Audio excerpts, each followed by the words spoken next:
जय हिंद फ्रेंड्स। मेरा नाम अजीत सिंह और आप मेरा ये यूट्यूब चैनल देख रहे हैं दद्दा की खरी खरी। तो साहब कल शाम को खबर आई कि बीजेपी के पूर्व एमएलए हैं उन्नाव से कुलदीप सिंह सेंगर, उनको साहब कोर्ट ने बरी कर दिया एक्सीडेंट वाले केस में। उनके ऊपर आरोप था कि उन्होंने एक rape victim, so called rape victim को जान से मरवाने की कोशिश की, उसकी गाड़ी का एक्सीडेंट करवा दिया और ये साजिश उन्होंने जेल के अंदर बैठे हुए रची थी। तो उस केस से उनको कोर्ट ने बरी कर दिया है, दिल्ली की एक कोर्ट ने बरी किया है। हालांकि जो घटना हुई थी वो रायबरेली में कहीं यूपी में हुई थी, पर वो लड़की के परिवार का ये था कि साहब अब यूपी में हमको न्याय नहीं मिलेगा, इसलिए केस को दिल्ली शिफ्ट कर दिया जाए। तो वो साहब वो कोर्ट ने दिल्ली शिफ्ट कर दिया था और वहां दिल्ली की एक अदालत ने सेंगर और उसके साथ के 5 लोगों को कल वो एक्सीडेंट वाले उस केस से बरी कर दिया कि इसमें किसी किस्म की कोई साजिश नहीं थी, सेंगर ने कोई साजिश नहीं की और it was simply an accident. तो साहब बात यह कि मैं ये वीडियो क्यों बना रहा हूं। एक तो साहब मुझे पहली बात ये जान लो कि मुझे सेंगर से कतई कोई सहानुभूति नहीं है। वो एक नंबर का छटा हुआ गुंडा, बदमाश और माफिया है और ऐसे आदमी को तो पकड़ के जेल में डालना ही नहीं चाहिए, इसका वही हाल करना चाहिए, इसकी गाड़ी वाड़ी पलट देनी चाहिए। ऐसे आदमी को समाज में रहने का कोई हक नहीं है। जो इतना बड़ा गुंडा नहीं है, वो आदमी गुंडा नहीं है, वो आदमी माफिया है, ऑर्गेनाइज्ड क्रिमिनल है। और सबसे बड़ी बात, आज तक पिछले 4 चुनाव में हर बार जीता है, सपा से जीता, बसपा से जीता, भाजपा से जीता, एक ही सीट से नहीं जीता। इस सीट से जीता, फिर अगले चुनाव में सीट बदल दी, उन्नाव के बगल वाली सीट से 2 बार जीत चुका है। कहने का यह मतलब है कि जो आदमी 2 विधानसभाओं से, अलग अलग विधानसभाओं से चुनाव जीत जाता है, इसका मतलब उसका प्रभाव सिर्फ एक नहीं, बहुत बड़े इलाके में, कई विधानसभा क्षेत्रों में उस गुंडे का, उस माफिया का प्रभाव है। और शर्म आनी चाहिए हमारी पब्लिक को कि अब तुम्हें यही चोर साले गुंडे मिलते हैं जिताने को, तुम्हें शरीफ आदमी नहीं मिलता। खैर साहब, तो बात यह कि फिर मैं सेंगर के पक्ष में ये इस तरीके से क्यों वीडियो बना रहा हूं, जब वो इतना बड़ा माफिया, और मैं तो कहता हूं इसको जेल में डालो, मैं तो इसकी तो गाड़ी पलटो। पिस्तौल छीन के भागने की कोशिश कर रहा था, ठोक दिया, ठोक दो। फिर आखिर मैं ये सेंगर के पक्ष में क्यों वीडियो बना रहा हूं, और सिर्फ आज ये वीडियो नहीं बना रहा हूं, आज से कुछ साल पहले जब ये केसेस हुए थे और जब सेंगर पे गैंग रेप के आरोप लगे थे, मैं तब से सेंगर के पक्ष में मैंने लिखा है। और जैसा कि मैंने आपको बताया, मैं फेसबुक पे काफी समय से लिखता आ रहा हूं और मुझे बहुत लोग पढ़ते हैं, तो वहां पे मैंने सेंगर का खुल के पक्ष लिया था, आज भी लेता हूं, इस वीडियो में भी लूंगा और एक एक तथ्य आपको बताऊंगा, क्योंकि मेरे YouTube दर्शकों को सारी बात मैंने अपने मुंह से नहीं बताई है ना, वो तो मेरे फेसबुक फ्रेंड्स ने पढ़ा है, वो लिखा हुआ मेरा। तो मैं कहता हूं, आज मैं फिर से स्पष्ट कह रहा हूं कि सेंगर एक नंबर का माफिया है, इसकी गाड़ी पलटो। पर उसके ऊपर जो गैंग रेप का आरोप है वो झूठा है। और आज हिंदुस्तान में हमारे इस लचर कानून ने औरतों को, महिलाओं को एक ये हथियार दे दिया है कि किसी भी पुरुष पर कोई भी अनर्गल झूठा मॉलेस्टेशन का, इसका उसका आरोप लगा दो और वो बेचारा जेल चला जाएगा, कोई सुनवाई नहीं, सारी जिंदगी जेल में सड़ के मर जाएगा। क्यों? अरे भैया, सती सावित्री ने आपके ऊपर आरोप लगाया, इवन गलत इंटेंशन से देखने पर जेल है साहब। अब आप कोई, मुझे समझ नहीं आता कि जज साहब और पुलिस वाले ये डिसाइड कैसे करेंगे कि मैं अगर एक महिला को देख रहा हूं तो गलत इंटेंशन से देख रहा हूं। हालांकि औरतों में सिक्स्थ सेंस होती है, महिलाओं में एक छठी इंद्री होती है जो कि गलत स्पर्श और गलत निगाह वाकई पहचान लेती हैं, पर वो महिला पहचान लेती है। जज साहब कैसे पहचानेंगे कि नहीं वाकई जो ये आदमी देख रहा था ये गलत इंटेंशन से देख रहा था?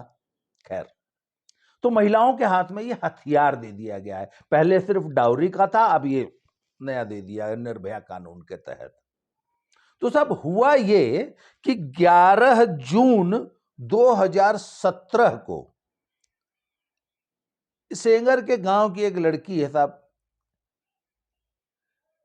ये 20 जून को थाने पहुंची, 20 जून 2017 को थाने पहुंची और ये बोली कि आज से 9 दिन पहले 11 जून को शुभम सिंह, मेरे ही गांव का एक लड़का शुभम सिंह, उसकी मां शशि सिंह और उसकी बहन निधि सिंह मुझे बहला फुसला के, मतलब लड़का, उसकी मां और उसकी बहन बहला फुसला के कानपुर ले गए उन्नाव से, और नौकरी दिलाने के बहाने।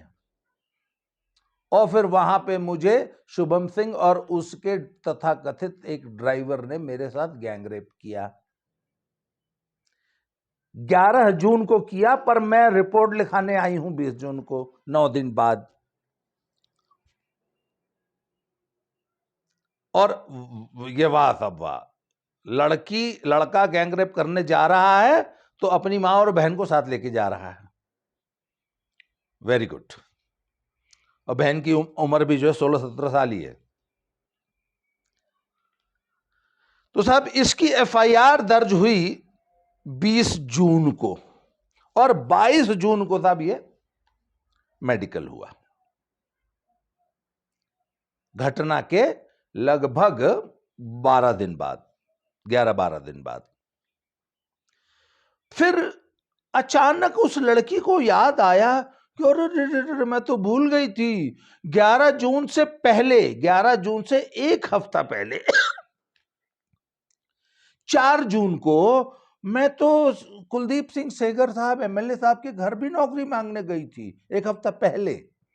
शुभम से के घटना से एक हफ्ता पहले मैं सेंगर साहब के घर गई थी, तो इनने वहां भी मेरा अपने घर में गैंगरेप किया था जी। अब याद आया इसको, लड़की को। लड़की की जब ये घटनाएं हुई ना, तब लड़की की उम्र है 16 साल, राजपूतों की लड़की है, सेंगर साहब भी राजपूत हैं। अब सेंगर साहब का घर इस लड़की के घर के बगल में है।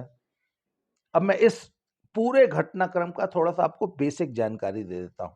जो लोग गांव देहात में रहते हैं वो इस बात को बड़ी आसानी से समझ लेंगे, शहरी आदमी ना समझ पाए। शहरी आदमी तो आपके फ्लैट के बगल में कौन रह रहा है, बगल वाले फ्लैट में, इसकी सारी जिंदगी जानकारी नहीं होती। 20-20 साल लोगों को क्या हो रहा है, शहरी जीवन तो ये है। पर गांव में तो साहब 10 गांव दूर भी फलाने के घर में आज रोटी के साथ किसकी सब्जी बनी ये भी पता होता है। गांव का समाज इस तरीके से एक दूसरे से जुड़ा होता है।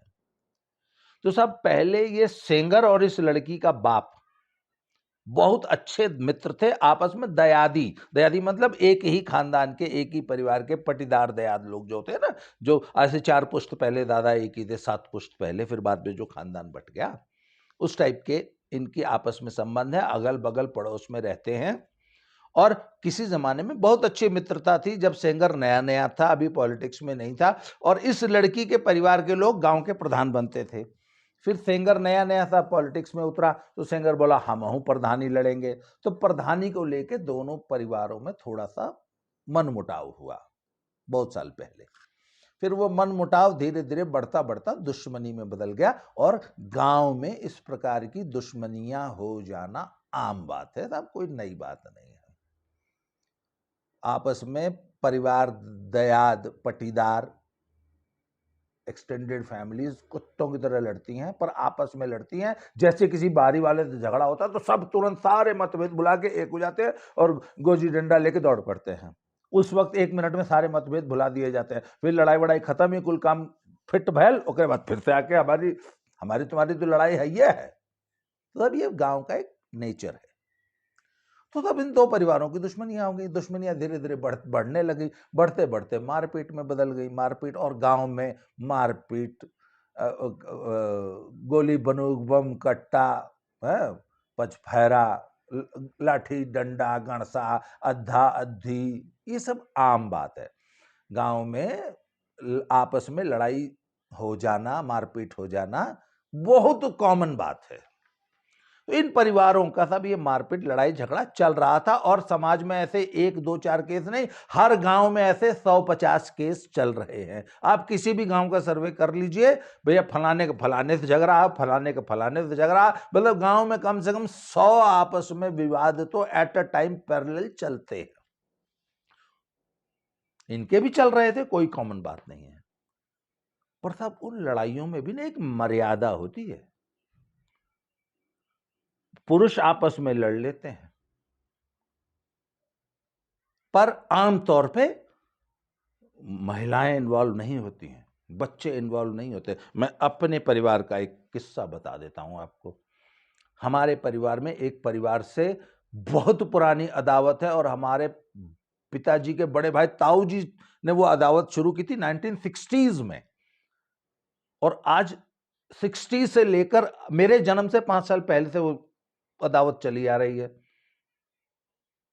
तो 40 वो और 21 इधर, 61 ईयर हो गई। आज भी हम दोनों परिवारों में लगी हुई है और कायदे से रोज बंदूक निकलती थी, रोज। पर एक दिन मेरे फादर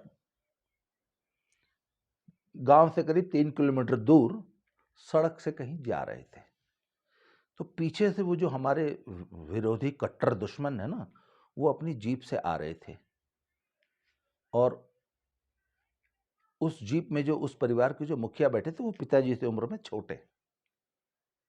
लड़ाई थी उनके फादर ने शुरू की, उनके फादर थे और हमारे ताऊ जी की थी। हम लोग को तो विरासत में मिली है वो लड़ाई। तो उन्होंने जब हम मेरे पिताजी को देखा तो ब्रेक मारी, तुरंत उतर के आए, पैर छुए। उनके 2 लड़के साथ बैठे थे, उन्होंने पैर छुए, चचा नमस्ते, भैया नमस्ते। कहाँ कहाँ पैदल है जात हुआ? वो कहे यार हम यहाँ ले ली, यहाँ ले। उन्होंने तुरंत अपने ड्राइवर से बोला गाड़ी घुमाओ, भैया को घर छोड़ के आओ। वो वहां उतर गए, पिताजी को जीप में बिठाया, पिताजी को घर छोड़ के गए। उन चाचा जी की डेथ हो गई कुछ साल पहले। हम आज तक उनसे जब भी मिले, उनके परिवार के जितने बुजुर्ग थे, हमने हमेशा उनके पैर छुए।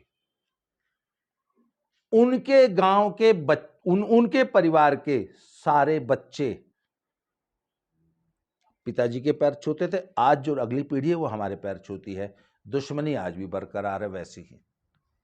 तो साहब गांव की दुश्मनी में भी मर्यादा होती है, कुछ पानी होता है, बड़ी पानीदार दुश्मनियां होती हैं गांव में। खैर साहब, तो ये मैं आपको गांव की दुश्मनी का नेचर बता रहा हूं। अब अगला सुनिए। पर साहब इस दुश्मनी में क्या हुआ कि एक परिवार ने जो है अपनी बेटी और महिलाओं को उतार दिया। हुआ क्या था कि ये लड़की का पहले शुभम नामक उस लड़के से, फैक्ट है ये, और गांव के आप किसी भी बच्चे से पूछ लीजिए उन्नाव के, वो आपको ये कहानी बता देगा। और मैं ये कहानी ऐसे नहीं सुना रहा हूं, मुझे कम से कम 50 लोगों ने फोन करके, उसी गांव के लोगों ने, क्योंकि मेरा इतना बड़ा नेटवर्क है कि मैं जब भी किसी विषय पे लिखता हूं मुझे तुरंत फोन आने लगते हैं कि भैया ऐसे नहीं, ये भी है, भैया इसमें ये भी एंगल है। मुझे सारी बातें, क्योंकि मेरा फोन नंबर भी ओपन है पूरे इंडिया में। तो लोगों ने बताया कि साहब ये जो लड़की है, इसका शुभम से थोड़ा बहुत गांव में जैसे आम हो जाता है बच्चों में, थोड़ा बहुत इश्क मुश्क था, थोड़ी चुम्मा चाटी थी, उसके बाद बात नहीं बनी या जो भी था, तो ये लड़की गांव के किसी अन्य गैर बिरादरी के लड़के के साथ भाग गई और कुछ दिन बाद पकड़ में आई और वहां से पकड़ के लाया गया। अब थोड़ी सी बदनामी हो गई। जब बदनामी हो गई तो उस लड़की ने और लड़की के परिवार वालों ने ये गांव में दबाव बनाना शुरू किया कि नहीं हमको तो शुभमवा भगा के ले गया था। इनफैक्ट जिसके साथ भागी थी उसको बिल्कुल सीन से निकाल दिया, क्योंकि अन्य बिरादरी का लड़का था। और चूंकि शुभम से पहले थोड़ी बहुत चुम्मा चाटी थी कि शुभम ले गया था और शुभम से कहो हमसे शादी करे। अब शुभम ने कहा अच्छा हम काहे करब। शुभम पे दबाव बनाया जाने लग गया। ऐसे कौन शादी कर लेगा। जब शुभम शादी के लिए नहीं माना तो एक दिन उठ के साहब शुभम की मां शुभम और शुभम की बहन और जो उसका एक ड्राइवर था उसके साथ रहता, इनके ऊपर गैंगरेप का आरोप लगा दिया गया। और ये आरोप लगाया गया था वही 20 जून को। जब 20 जून को, अच्छा, पर पंचायत जो है वो तो 11 जून से ही लगातार चालू थी ना गांव में कि नहीं शुभम से कहो शादी करे, शुभम से कहो शादी करे। तो इस एक हफ्ते के दौरान क्या हुआ कि अब भाई मैंने कहा ना सारी दुश्मनी के बाद है आस पड़ोस का ही मामला, शुभम भी पड़ोस का ही लड़का था। तो सेंगर चूंकि भाई एमएलए है, प्रभावशाली आदमी है, तो सेंगर बीच बचाव कर रहे थे और सेंगर पंचायत कर रहे थे। और उन्होंने कहा है ये बहुत गलत बात है यार, तुम सारी बातें तुम ये शशि सिंह और निधि शुभम की मां और बहन को कैसे एफआईआर में लिखा दोगे, ये तो बहुत गलत बात है, उनका नाम हटाइए आप शुभम से लड़ाई लड़िए, हमसे लड़ाई लड़िए, सारी दुनिया से लड़िए, पर ये औरतों को क्यों इन्वॉल्व कर रहे हो यार, और अपनी बेटी को तुमने इस लड़ाई में कुदा दिया, और अब शुभम की मां और उसकी बहन को जो है तुम रेप केस में फंसा रहे हो। तो ये समाज में इस परिवार के ऊपर सामाजिक प्रेशर डाला जा रहा था जो कि एकदम जायज था कि अरे भैया शुभम से लड़ो, हमसे लड़ो, सारी दुनिया से लड़ो, मर्द आपस में लड़े, औरतों को क्यों डाला जा रहा है बीच में इस लड़ाई में। खैर साहब, तो फिर अचानक लड़की को याद आया कि अरे अरे अरे अरे अरे अरे, ये हमारा रेप तो एमएलए साहब ने भी किया था एक हफ्ता पहले, 11 जून से भी एक हफ्ता पहले 4 जून को। सब नई एफआईआर लेके थाने पहुंच गई। कैसे किया सब रेप? सब हम इनके यहां नौकरी मांगने गए थे। अब अरे वाह, बड़ी कैरियर ओरिएंटेड है भाई आपकी 16 साल की लड़की, ठाकुरों की 16 साल की लड़की अपने जानी दुश्मन से, जिससे 20 साल पुराना सिर्फ अड़वल नहीं है, जान मारने की दुश्मनी है, खूनी दुश्मनी है, उसके घर रात को 8 बजे 16 साल की लड़की नौकरी मांगने जा रही है। Very career oriented. वाह, आजकल के लोंडों को सीखना चाहिए कि इसे कहते हैं कैरियर के प्रति जागरूक होना, कि 16 साल की लड़की जो है रात को 8 बजे अपने जानी दुश्मन के यहां नौकरी मांगने चली गई। Very good. वहां नहीं मिली तो 11 तारीख को फिर शुभम के साथ 11 जून को चली गई, एक हफ्ते बाद। एकदम अर्जुन को जैसे चिड़िया की आंख दिखती थी, इस लड़की को 16 साल की उम्र में सिर्फ नौकरी दिख रही थी। नौकरी के चक्कर में पहले 4 तारीख को एमएलए साहब से गैंगरेप करवाई, उसके बाद गैंगरेप करवाने शुभम के साथ कानपुर चली गई। एक ही हफ्ते बाद, एक गैंगरेप के एक हफ्ते बाद दूसरा गैंगरेप करवाने कानपुर चली गई। Very career oriented. इस लड़की को तो एकदम, इसको तो मुझे लगता है सरकार को अपनी तरफ से आईएएस बना देना चाहिए, कि जो लड़की अपने कैरियर के प्रति इतनी फोकस्ड है। वाह साहब, वाह वाह वाह, क्या बात है। तो ये तो साहब कहानी है। तो ये कहानी लेके इसका पूरा परिवार जो है पुलिस में दौड़ने लगा कि सेंगर पे भी एफआईआर करो गैंगरेप की। अब सब पुलिस बहुत समझदार होती है, पुलिस को सब मालूम होता है एक्चुअली कहानी क्या चल रही है। गांव के समाज को पुलिस भी खूब समझती है कि 16 साल की लड़कियां ठाकुरों की रात को 8 बजे अपने जानी दुश्मनों के घर नौकरी मांगने नहीं जाती हैं। ये एक फर्जी स्टोरी गढ़ी जा रही है सिर्फ फंसाने के लिए। तो पुलिस ने एफआईआर दर्ज नहीं की, तो साहब ये परिवार पैरवी में लगा रहा, रोज थाना, रोज एसएसपी, रोज करते करते करते करते सब इन्होंने क्या किया साहब कि 24 फरवरी 2018, मतलब जून से लेके पूरा 6 महीना ये और 8 महीने बाद ये सीजेएम उन्नाव की कोर्ट में इन्होंने 156(3) का एक प्रावधान है सीआरपीसी में कि अगर पुलिस आपकी एफआईआर दर्ज नहीं करती है तो आप कोर्ट में केस करके, कोर्ट आदेश देती है, कोर्ट के आदेश से एफआईआर दर्ज हो जाती है। तो इन्होंने साहब 24 फरवरी को 156(3) के तहत सीजेएम उन्नाव के आदेश पर कुलदीप सेंगर के खिलाफ एक झूठा फर्जी गैंगरेप का मुकदमा दर्ज करा दिया। उसके बाद फिर जब ये सब वहां पे पैरवी कर रहे थे तो अब इधर से सेंगर की पूरी गोल जाती थी, उधर से इस लड़की की गोल जाती थी, उस लड़की के इधर से भी। जब अब भाई, अच्छा, गांव में एक और काम बहुत बढ़िया होता है, तुम हमारे पे केस करोगे बेटा, हम तुम्हारे पे केस करेंगे, क्रॉस केस। ये हमके दुई गोजी मरना है, बोला ये हम के दुई गोजी मरना है, हमारा हाथ गोड़ टूट गया, उनका नहीं हो टूटा हुआ, तो फर्जी एक्सरे करवा के उसमें फर्जी फ्रैक्चर दिखवा के कि ये भी हमारा हाथ गोड़ तोड़ दिए हैं मार के। खुद को कट लगवा लिए जाते हैं, सर्जिकल ब्लेड से खुद का सिर जो है कटवा लिया जाता है, 307 लगवा दी जाती है एक दूसरे पे। तो इन्होंने सेंगर पे एक फर्जी मुकदमा किया, उन्होंने भी इसके बाप पे एक फर्जी मुकदमा किया। अब इनकी गोल भी पहुंची, उनकी गोल भी पहुंची, खूब कायदे से मारपीट हुई और ईंटा से कूच कूच के इस लड़की के बाप को सेंगर के परिवार के, सेंगर के छोटे भाई अतुल सेंगर एंड पार्टी ने मार दिया। गांव की लड़ाई हुई। अच्छा, इस तरीके से मार मरोबझा में उत्तर प्रदेश के मर्द इसी तरह मरते आए हैं। सब उस लड़की का भाई, उस लड़की का बाप, उसके साथ बहुत कायदे से मारपीट हुई। फिर केस तो इन्होंने भी क्रॉस FIR की थी, उसमें अंदर था, बंद हो गया, सब कुछ हो गया, मरमरा गया। उसके बाद फिर इस लड़की ने नया वितंडा फैलाना शुरू किया। मुख्यमंत्री जी के आवास के सामने पहुंच गई, मैं आग लगा लूंगी, या कर लूंगी, वाह कर लूंगी, सेंगर को गिरफ्तार नहीं किया जा रहा है। जब और उसके बाद सारी दुनिया का मीडिया टूट पड़ा सेंगर के खिलाफ, और अब सरकार भी प्रेशर में आ गई, क्योंकि एक लड़की ऑन कैमरा पूरे मीडिया के सामने पेट्रोल छिड़क के आग लगाने का नाटक कर रही है मुख्यमंत्री आवास के सामने। तो सरकार ने कहा भाई हमें क्या मतलब है, उठा के बंद करो। सेंगर को था, उठा के बंद कर दिया। फिर कहते अब सेंगर हमको धमका रहा है, धमका रहा है, धमका रहा है। तो वो केस जो है उसके इधर उधर ट्रांसफर हो गए, शायद कुछ दिल्ली हो गए। तो उसका एक वकील था, वो उसके साथ आ रही थी।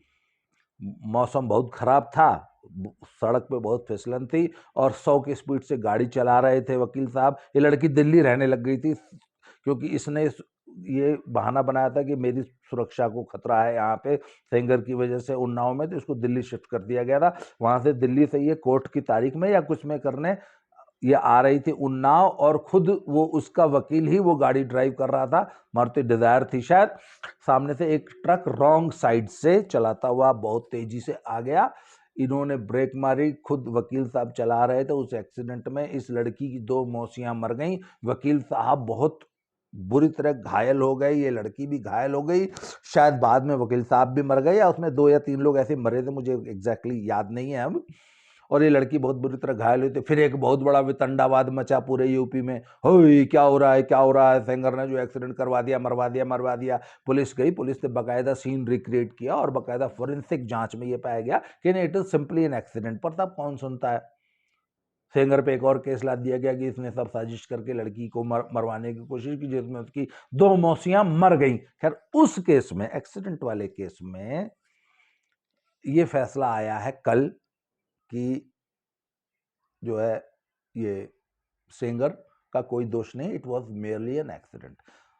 गैंगरेप वाले केस में CGM की कोर्ट ने पता नहीं किस आधार पे, क्या ऐसा प्रूफ मिला उसको, या उन्होंने किस सोशल प्रेशर में उस कोर्ट ने, जो लोअर कोर्ट है, उसने सेंगर को आजीवन कारावास की सजा सुना दी है उस रेप वाले केस में। जबकि सामाजिक अदालत, समाज पूरा ये कहता है कि साहब मैं आज फिर रिपीट कर रहा हूं कि सेंगर 1 नंबर का माफिया है, परंतु रेप के आरोप झूठे हैं, फर्जी हैं। शुभम, उसकी मां, उसकी बहन पे भी फर्जी है, और सेंगर पे भी फर्जी हैं। सेंगर को सजा दो तो उसकी माफियागिरी की दो, उसने जो हत्याएं की हैं उसकी दो, वो जो गुंडागर्दी करता है उसकी दो, उसको जेल में मत डालो, साले को फांसी लटकाओ। हमें कोई भी सहानुभूति सेंगर से नहीं है।